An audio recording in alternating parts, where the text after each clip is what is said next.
বদরের ময়দানে এই পাশে কোরাইশ, এই পাশে মুসলমানেরা। বিশ্বনবী জালামাই ভাষণ দিলেন, বললেন কুমু ইলা জান্নাতিন আরদুহাস সামাওয়াতি ওয়াল আরদ উইদ্দাত লিল মুত্তাকিন। ও আমার সাহাবারা, ওই জান্নাতের দিকে ছোট,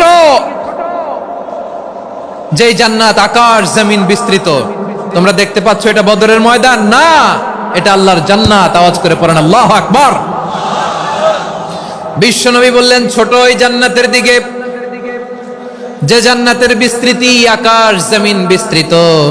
বিশ্বনবীর এই কথা শোনার পরে এক আনসারী সাহাবী সাইয়েদনা উমাইর ইবনুল হুমাম রাদিয়াল্লাহু তাআলা আনহু খেজুর খাচ্ছিলেন। তিনি বিশ্বনবীর দিকে তাকিয়ে কথা শুনছেন আর খেজুর খাচ্ছেন। যখন বিশ্বনবী বললেন জান্নাতের দিকে ছোট, যে জান্নাত আকাশ জমিন বিস্তৃত, বিশ্বনবীর কথা শোনা মাত্র সাইয়েদনা উমাইর ইবনুল হুমাম বললেন বাহ বাহ। কি বললেন? বাহ বাহ মানে চমৎকার, মাশাআল্লাহ চমৎকার। আমরা ইদানিং কালে চমৎকার কিছু দেখলে ইংরেজিতে বলে ফেলি না ওয়াও ওয়াও, বাহ বাহ মাশাআল্লাহ। বিশ্বনবী বললেন মা ইয়াহমিলুকা আলা কওলিকা বাহ বাহ ইয়া উমাইর। ও উমাইর, আমার এই কথা শুনে তুমি কেন বললা বাহ বাহ, চমৎকার চমৎকার কেন বললা?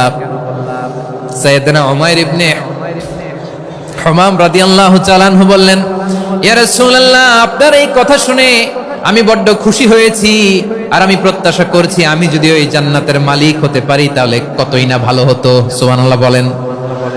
বিশ্বনবী বললেন ছোট ওই জান্নাতের দিকে, যে জান্নাত আকাশ জমিন বিস্তৃত। আপনার এই চমৎকার মুখনিসৃত কথা শুনে আমার হৃদয়ের মধ্যে জান্নাতি হওয়ার বাসনা জেগে উঠলো, এজন্য বলেছি বাহ বাহ, আমি যদি ওই জান্নাতে যেতে পারতাম কতই না ভালো হতো। উমাইরের কথা শুনে বিশ্বনবী বললেন ঠিক আছে উমাইর, জান্নাতে ঢোকার জন্য, এই জান্নাতের অধিবাসী হওয়ার জন্য যেহেতু তোমার এত আকাঙ্ক্ষা, আমি বলে দিলাম আনতা মিন আহলিহা, তুমি আল্লাহর ওই জান্নাতের অধিবাসী হবা। যাও উমাইর, তুমি ওই জান্নাতের অধিবাসী, ওই জান্নাতে তুমি ঢুকবা, তুমি জান্নাতি। তার মানে সহজ কথায় তুমি জান্নাতি। সুবহানাল্লাহ বলেন।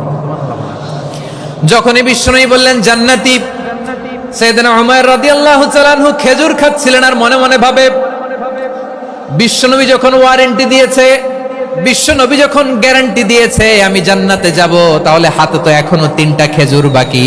এই 3টা খেজুর যদি খাই তাহলে জান্নাতে ঢুকতে দেরি হয়ে যাবে। সুবহানাল্লাহ পড়েন। হাতে কয়টা খেজুর? 3টা খেজুর। বিশ্বনবী বললেন উমাইর আনতা মিন আহলিহা, তুমি ওই জান্নাতের অধিবাসী, তুমি জান্নাতি। উমাইর চিন্তা করলেন আমি জান্নাতি, নবীর মুখ দিয়ে যখন বের হইছে ওই জান্নাতে তো আমার ঢুকতেই হবে, কিন্তু হাতে 3টা খেজুর খেয়ে যদি জিহাদের ময়দানে যাই তাহলে জান্নাতে যেতে তো দেরি হয়ে যাবে। এই চিন্তা আসা মাত্রই খেজুর 3টাকে তিনি ছুঁড়ে মারলেন, তলোয়ার বের করে আল্লাহু আকবার বলে বদরের ময়দানে ঝাঁপিয়ে পড়লেন।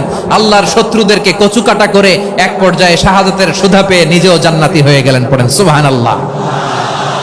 আমরা দুনিয়ার বুকে আমরা হয়েছি দুনিয়ার পাগল, ক্ষমতার পাগল, সম্পদের পাগল, খ্যাতির পাগল। বিশ্বনবী তার সাহাবাদেরকে বানিয়েছিলেন জান্নাতের পাগল। পড়েন সুবহানাল্লাহ। ওই জান্নাতে আমরা যেতে চাই কি চাই না? একা না সবাই মিলে? একা না সবাই? জান্নাতে একা আমি যাব না তো ভাই, তোমাকেও জান্নাতে দলে নিতে চাই। সবাই বলেন জান্নাতে একা আমি যাব না তো ভাই, তোমাকেও জান্নাতে দলে নিতে চাই। পড়েন আমিন। সিলেটের এই ঐতিহাসিক এমসি কলেজ ময়দানে আজ রাতে এই চমৎকার রজনীতে আমরা যেমনি একত্রিত হলাম, আল্লাহর জান্নাতুল ফেরদাউসের জন্য আমরা একত্রিত হতে পারি। আল্লাহ তুমি কবুল করো।